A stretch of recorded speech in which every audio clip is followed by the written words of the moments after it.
Hello everyone, I am Shefali. I welcome you all in your accountancy class. In our last video, we have discussed about revaluation account, and now there is very small topic left in this chapter, which is when revised values are not to be recorded in books. कि जो आपकी revised values हैं, means आपने जो revaluation किया assets का, liabilities का, या जो भी आपके रिजर्व्स, प्रॉफिट्स, आपके पास गुडविल, इस रूप में जो भी है, अगर वो सारी वैल्यूज़ को आपने रिवाइज करके, मीन्स उसमें चेंज करके रिकॉर्ड नहीं करना है उसे, देन आप क्या करेंगे कि वो कह रहा है कि मैं आपको एसेट्स की नई वैल्यूज़ भी बता रहा हूँ कि बिल्डिंग में इतना चेंज आया, लाइबिलिटीज़ में ये चेंज है, लेकिन उसको आगे आपने नई बैलेंस शीट में, कि जब नई रेशो आ जाएगी आपके पास पार्टनरशिप के कॉन्स्टिट्यूशन के बाद, आपने उन्हें रिकॉर्ड भी नहीं करना। तो अब उसके इफ़ेक्ट को हम कैसे करें फिर, क्योंकि न्यू बैलेंस शीट में तो वही पुरानी वैल्यू को रिकॉर्ड करना है जो पहले थी, तो नई देने का फिर क्या मतलब है यहाँ, तो उसका भी यूज़ करेंगे। आपको यहाँ पर्टिकुलरली रीवैल्यूएशन अकाउंट बनाने की नीड नहीं है, बट जो एसेट लाइबिलिटीज़ की नई वैल्यूज़ हैं उसकी वजह से जो भी प्रॉफिट या लॉस आपको हो रहा है वो आपने जो है वो कैलकुलेट करना है। उसके अलावा जो भी आपको रिजर्व्स, प्रॉफिट्स गिवन हैं उन्हें भी आप देखेंगे, और इस सब के लिए हम पास करेंगे एक एडजस्टमेंट एंट्री, क्योंकि ये अब बैलेंस शीट में एज इट इज़ ही ट्रांसफ़र हो जाएंगे जो भी रिजर्व पड़े हैं, तो बाद में तो फिर बैलेंस शीट में नई रेशो में डिस्ट्रीब्यूट होंगे, जो नई पार्टनरशिप की रेशो है। तो जो पुराने वाला रेशो था उसके अकॉर्डिंग जाते तो कुछ और हिस्सा मिलता पार्टनर्स को, नई रेशो के अकॉर्डिंग कुछ और मिलेगा हिस्सा। तो जो इन फ्यूचर गेन करने वाला है उसे हम कहते हैं कि भाई इस जितने रुपए का आप गेन कर रहे हो ये प्रॉफिट या रिजर्व में जो ओल्ड वाले पड़े हैं अपने पास, न्यू वालों में तो करेगा बट ओल्ड वाले पड़े हैं before change in profit sharing ratio, तो उस पर आपका हक नहीं है। बट क्योंकि फ्यूचर में वो आपको मिलेगा तो आज ही आप सेक्रीफाइस करने वाले पार्टनर को करें कॉम्पनसेट। तो यहाँ पर आपके पास जितने भी तरह के प्रॉफिट, रिजर्व या रीवैल्यूएशन का कोई भी रिजल्ट, प्रॉफिट या लॉस जो भी है, उस सबको आपने कैलकुलेट करके एक एडजस्टमेंट एंट्री पास करेंगे। उस एडजस्टमेंट एंट्री में गेनिंग पार्टनर को करना है डेबिट, जितना वो शेयर फ्यूचर में गेन कर रहा है, और सेक्रीफाइसिंग पार्टनर को करेंगे क्रेडिट, यानी उसको कॉम्पनसेशन मिलेगा, क्योंकि ये प्रॉफिट शेयरिंग रेशो में चेंज आने से पहले की अर्निंग्स हैं सारी, तो डेफिनेटली या तो इनको ओल्ड रेशो में बट जाना चाहिए, नहीं बांट रहे हो फ्यूचर में बांटोगे नई रेशो में, तो आज कम से कम हिसाब बराबर कर दो, यानी गेनिंग वाला आज ही कॉम्पनसेट कर दे जो सेक्रीफाइस कर रहा है उसे। अब हम प्रैक्टिकली इसे डिस्कस करेंगे और आपको अच्छे से क्लियर हो जाएगा कि हम क्या बात कर रहे हैं यहाँ पर।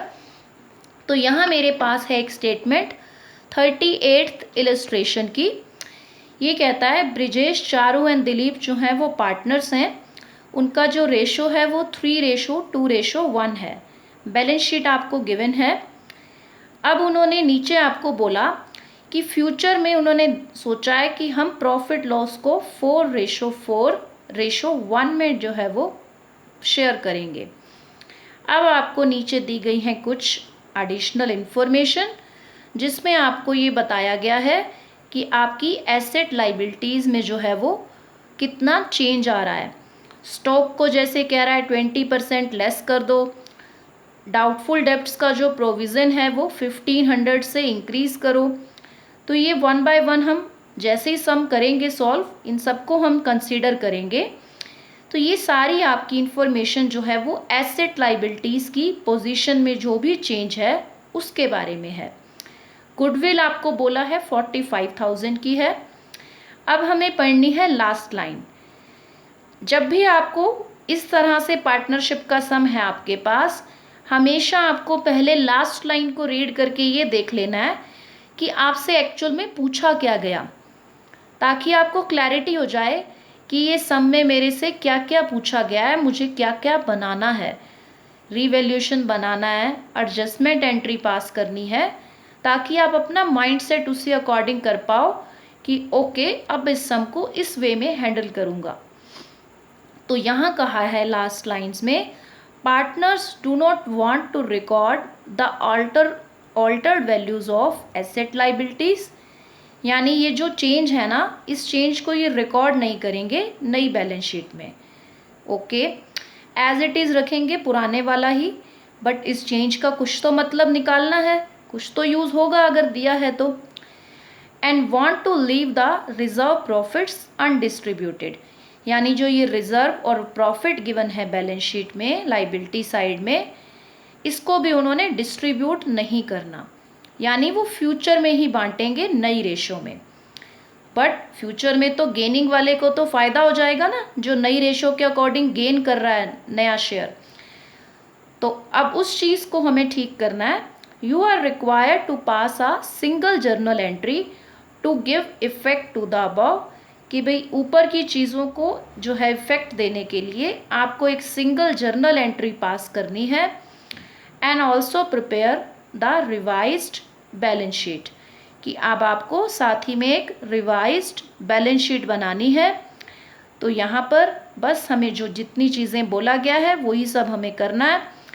तो रिवाइज बैलेंस शीट में ये रिजर्व प्रॉफिट वगैरह तो आपके एज इट इज़ ही रहने वाले हैं। जो लिटिल बिट सा चेंज आएगा आपकी रिवाइज बैलेंस शीट में, वो किस कारण से आएगा, बस जो आपके पार्टनर के हिस्से में जो भी अमाउंट कॉम्पनसेशन से आएगा या फिर जो भी पर्सन कंट्रीब्यूट करेगा, यानी बस कैपिटल्स चेंज होंगी। So let's do it. सम स्टार्ट करेंगे हम। तो यहाँ पर आपको जो है वो रीवैल्यूएशन अकाउंट बनाने की नीड नहीं है, बस आप यहाँ पर कैलकुलेट करें कि आपको प्रॉफिट है या लॉस है। तो पहले लॉस वाली सारी चीज़ें आप जो है वो रिकॉर्ड करना शुरू करें। तो आपका सबसे पहला जो लॉस है वो है कि स्टॉक की वैल्यू 20% कम हो गई। स्टॉक आपको गिवन है जो 1,80,000 का, तो यहाँ आपने रिकॉर्ड कर दें कि decrease in value of stock, तो आपका 20% के अकॉर्डिंग 36,000 लॉस रिकॉर्ड हो गया। प्रोविज़न फॉर डाउटफुल डेब्ट्स आपका इंक्रीज हुआ है, increase in provision for doubtful debts, तो आपका जो है वो 1,500 से प्रोविज़न इंक्रीज हुआ। देन आपके फर्नीचर की वैल्यू डिक्रीज हो गई, decrease in value of furniture, तो वो 6,000 डिक्रीज हुई। बस इस टाइप में आपको ये सारी आइटम्स को रिकॉर्ड करते जाना है, इससे आपको लास्ट में मिल जाएगा या तो प्रॉफिट या फिर loss due to revaluation of asset liabilities. Account नहीं बनाया लेकिन फिर भी प्रॉफिट लॉस तो पता कर ही सकते हैं। देन आपका जो है वो decrease in value of plant है जो कि है 30,000। ये सारी एडिशनल इंफॉर्मेशन गिवन है सम में। उसके बाद है आपकी एक अनरिकॉर्डेड लाइबिलिटी जिसकी वैल्यू है आपके पास 3,500 रुपीज़। उसके बाद आपको बोला है कि बिल्डिंग की वैल्यू जो है वो आपकी इंक्रीज हो रही है 50,000 से, तो यहाँ पर आपको वो भी रिकॉर्ड करना है कि बिल्डिंग आपकी 3 लाख की थी, अब 3,50,000 की हो गई। तो पहले टोटल लॉस रिकॉर्ड कर लेते हैं, 77,000 का है ये टोटल, इसको अगर आप प्लस करो। अब जो प्रॉफिट है आपका due to increase in value of building जो कि है आपके पास 50,000 का, तो ये लॉस का फिगर है 77 और 50,000 आपका बेनिफिट है। तो अब आपको फाइनल रिजल्ट दिख ही रहा होगा कि 77,000 माइनस की आइटम थी, तो 27,000 आपको जो है वो मिलेगा लॉस ऑन रीवैल्यूएशन। तो ये मेरा रीवैल्यूएशन का जो रिजल्ट है वो लॉस में सामने आया मेरे पास। अब मुझे बाकी की चीज़ों को कंसीडर करना है। तो आपके पास गिवन है, आपको एडजस्टमेंट फॉर आपको करनी है अब रिजर्व्स। तो रिजर्व के नाम पर आपको गिवन है 42,000 रुपीज़। उसके बाद आपको प्रॉफिट लॉस का भी फिगर गिवन है, और प्रॉफिट ही गिवन है क्योंकि लाइबिलिटी साइड में है तो क्रेडिट बैलेंस है, और वो आपको गिवन है 21,000 का। अब यहाँ आपको गुडविल भी गिवन है पूरी फर्म की 45,000। पहले क्या करते थे, गुडविल को सेक्रीफाइस और गेनिंग रेशो में बांटते थे। अब आप गुडविल को यहीं प्लस कर सकते हो क्योंकि ये सारी चीज़ें ही सेक्रीफाइस और गेन रेशो में बटेंगी। पहले तो ये सारे रिजर्व वगैरह ओल्ड रेशो में डिस्ट्रीब्यूट हो जाते थे और हम इन्हें नई बैलेंस शीट में शो नहीं करते थे। अभी वो कह रहा है कि हम कैरी करना चाहते हैं इनको, तो इनको पूरा तो बांट ही नहीं रहे, सिर्फ एडजस्टमेंट एंट्री है। तो गुडविल को भी यहीं ले लो क्योंकि ये सारी चीज़ों की एक सिंगल एडजस्टमेंट एंट्री पास होगी। तो यहाँ पर अब आपको जो है वो कर लेना है प्लस वाली जो भी आइटम्स हैं उन्हें ऐड ऑन। तो ये आपकी तीनों आइटम्स प्लस की हैं, इन्हें प्लस करें और माइनस का 27 आपके पास ऑलरेडी है। तो फाइनल रिजल्ट आपका आ जाएगा प्लस का 81,000। तो अब इस अमाउंट को आपने सेक्रीफाइस और गेनिंग रेशो में जो है वो इसकी सिंगल एडजस्टमेंट एंट्री पास होगी। तो यहाँ आपको बस सेक्रीफाइस और गेन देखना है। आप लिखेंगे ओल्ड रेशो और न्यू रेशो। तो ओल्ड रेशो है 3:2:1, न्यू रेशो है 4:4:1। तो देख लेते हैं हम कि किसके हिस्से में सेक्रीफाइस है, किसके हिस्से में गेन है। तो ब्रिजेश का ओल्ड रेशो हमने देखा 3/6, माइनस कर देंगे उसका न्यू रेशो, तो आपके पास 1/18 का जो है वो मिल जाएगा आपको सेक्रीफाइस।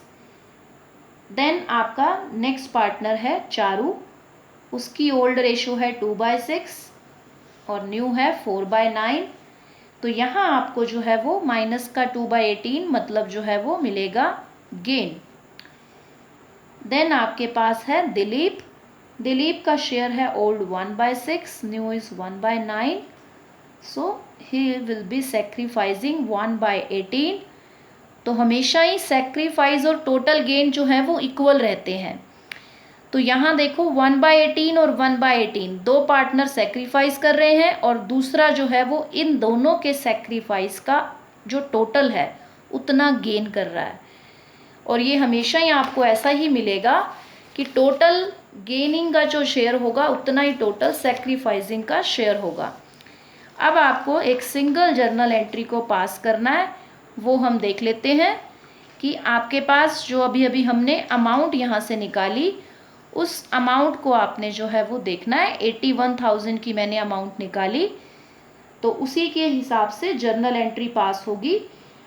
आपको जो है वो देखना है कि ब्रिजेश के हिस्से में सेक्रीफाइस की वजह से 81,000 अभी निकाला, उसी का 1/18 यानी 4,500 रुपीज़ उसको क्रेडिट मिलेंगे।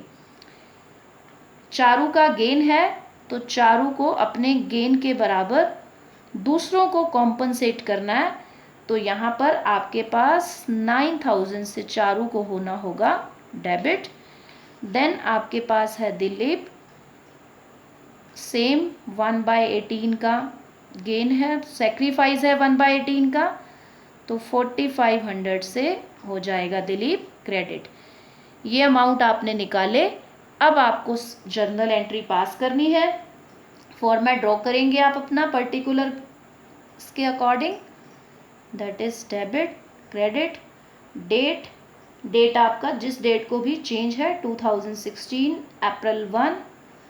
और चारू का गेन है तो चारू को कर दें आप debit, चारूस capital account and debit to Brijesh capital and to Dileep's capital account। तो चारू 9000 से हो जाएगी डेबिट और बाकी के दोनों पार्टनर 4500 और 4500 से क्रेडिट। नरेशन आप दे देंगे कि यहाँ पर adjustment for revaluation and reserves and accumulated profits की वजह से जो है हमने ये एडजस्टमेंट एंट्री पास की है। तो ये आपके पास जो था वो प्रोसीजर था कि जब आपको जो है रिवाइज्ड वैल्यूज़ को रिकॉर्ड जो है वो आने वाली उसमें ना करना हो, देन आप क्या करते हैं। अब हम इसकी बना लेते हैं बैलेंस शीट। तो पिछली बैलेंस शीट में मैंने कहा था सब कुछ अपडेट करना है, नई चीज़ें नई वैल्यूज़ रिकॉर्ड होंगी। तो यहाँ पर आपको जो है वो इस बैलेंस शीट में कोई भी रिवाइज्ड वैल्यू नई वाली नहीं लेनी, पुरानी ही लेंगे, बट कैपिटल्स को अपडेट करना पड़ेगा क्योंकि अभी अभी कैपिटल के नाम पे एडजस्टमेंट एंट्री पास हुई। तो बाकी सारी चीज़ें एज इट इज़ लिख दो। कैश 30,000 का लिख दो, जैसी पिछली बैलेंस शीट थी सब कुछ एज इट इज़ लिखते जाओ। डेटर्स आपके पास 62 के थे, आपके पास जो प्रोविज़न था वो 2000 का था और 2 का ही रहेगा, जबकि उसने कहा है कि 1500 से बढ़ा दो, लेकिन हमें रिवाइज्ड वैल्यूज़ को रिकॉर्ड नहीं करना। स्टॉक भी पुराने वाला ही ले लो 180, क्योंकि अगर रिकॉर्ड करनी होती रिवाइज्ड वैल्यू तो सब कुछ फिर जो प्रॉफिट लॉस था वो ओल्ड रेशो में ही डिस्ट्रीब्यूट हो जाता, लेकिन हमने तो डिस्ट्रीब्यूट किया ही नहीं है। तो यहाँ पर बस एज इट इज़ जो भी वैल्यूज़ हैं प्लांट की, बिल्डिंग की, सब कुछ पुराने वाला रिकॉर्ड कर दो।